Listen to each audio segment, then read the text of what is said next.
Yo, what's good? I'm James, and today I'm going to show you guys how to solve the word break problem from Leetcode. So this problem is listed as medium difficulty, but all that really means is that we'll probably need some algorithms or data structures. And as far as interview questions go, this is a pretty common one, so if you're interviewing soon, it's not a bad idea to be familiar with it. And there's a few different ways to solve this one too, but I'm just going to show you one, and that one was the most intuitive to me. So yeah, let's just get into it. If we start by looking at the examples, we can see that our input is a string, and then we're also given an array of strings, which they're calling a word dictionary. And what we have to do is determine if our string can be made up from the different strings in our dictionary. So for here we got the first four characters are leet, and then the last four match code, so we just put leet and code together, and that's true. Same for the second example, apple, pen, apple. You just use apple, then pen, then apple again, and we got our string. So from here you see that you can repeat words in your dictionary. So from these two questions, it looks pretty straightforward. Like, all you'd have to do is just iterate through the dictionary and find substrings that match strings in our dictionary, and then boom, we can build it like that. But if you look at the third example, you'll see that there's a couple different ways you can start to build this string and still not build it and have an output of false. So you see here you can do cat and dog, or cat sand dog, and that actually builds the same thing, but it's still wrong because there's two D's, because you got the D here, the D there.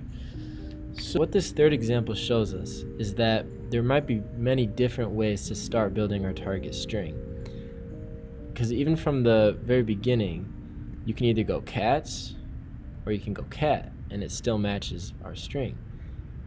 So, and you can imagine with even bigger inputs, there's going to be even more choices you can make between each building block, between each word.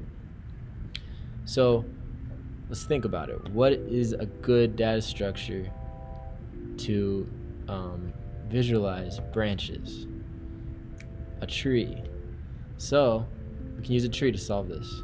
And to make it easier, I think I'm gonna do a quick drawing for you. So here's how we can represent this problem as a tree. Our starting point is the first node, and this represents position 0, because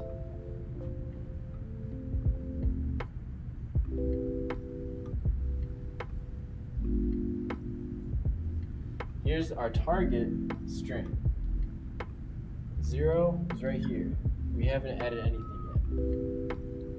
It's not the index, it's like one less than the index. So, from the starting point, we have two options.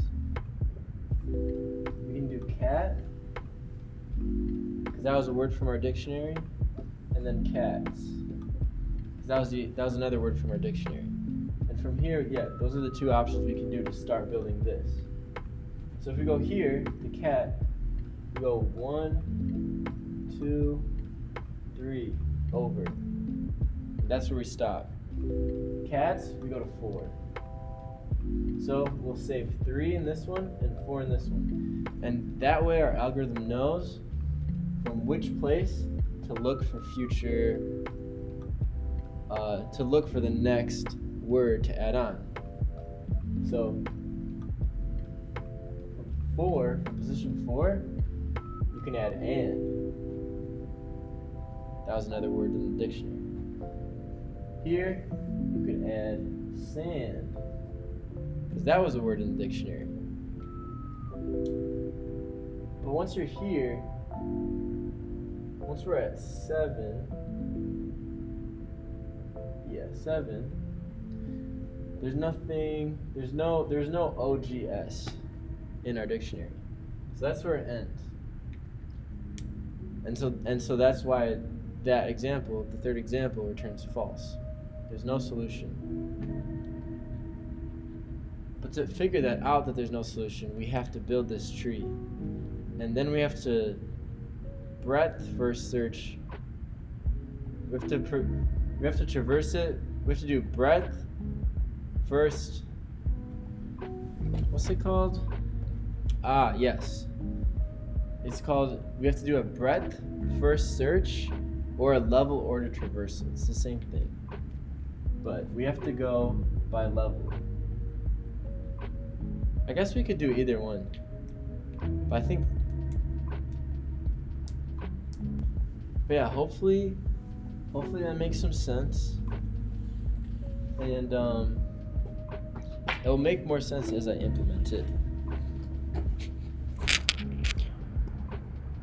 Okay, so how can we do a breadth first search? Well, we need a queue. So let's make a queue.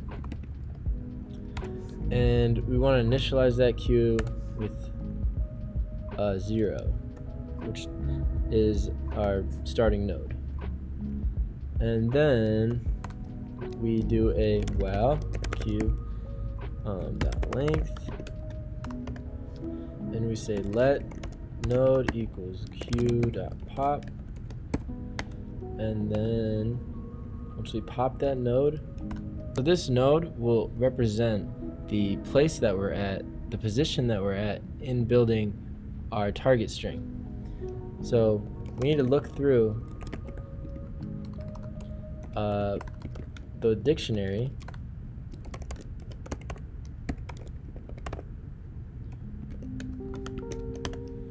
and look for the word in our dictionary that matches a substring from our target.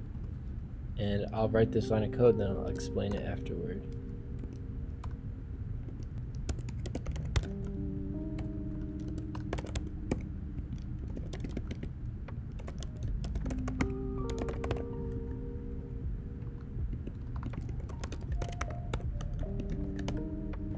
And so this if statement inside of this for loop is going to find all the words from our dictionary that can be added from the current position we're at, which is node. So we can actually take this and set it to a variable called end, and then we want to push onto our queue that end position. So now we're getting all the positions that we could end up at, and that's just adding each node from the current node we're at. And then from here, all we need to do is add an if statement that says if end is equal to s.length. We return true. And then if we exit this, then we return false. Alright, let's run the code and see what happens. Okay, so we get false, and that is because I did that wrong. So Q is actually unshift, not push, because you unshift in JavaScript is going to add an element to the front of the array, and push would add it to the end, so we don't want that. And we got false again, and that's because we want the length of the element, not the array. Let's see if that works. Alright, so that we got that.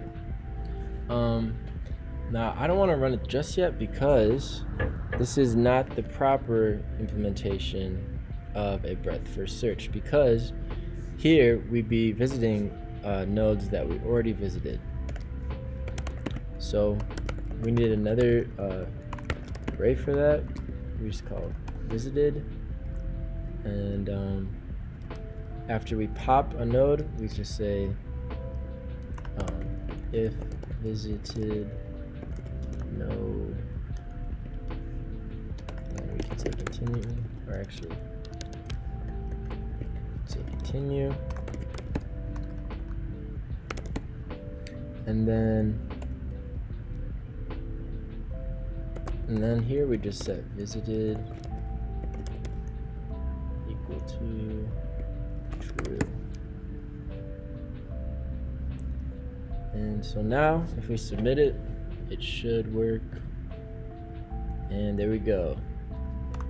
Alright, so to recap, what we're doing is we're using a tree data structure where each node is going to represent the position that we're at in building our string. So the root node was position 0 before anything's added. And then each branch is going to basically represent a combination of words from the dictionary that create at least part of the target string. And so what we need to do is to search this tree to see if there is a node whose position is the length of the string, meaning that there is a combination of words from the dictionary that equal our target string. So yeah, in the end, all we had to do was a breadth first search on our tree to find our answer. So I hope you guys learned something, or at least refreshed your memory on how to do a problem like this. And thanks for watching, and I'll see you next time.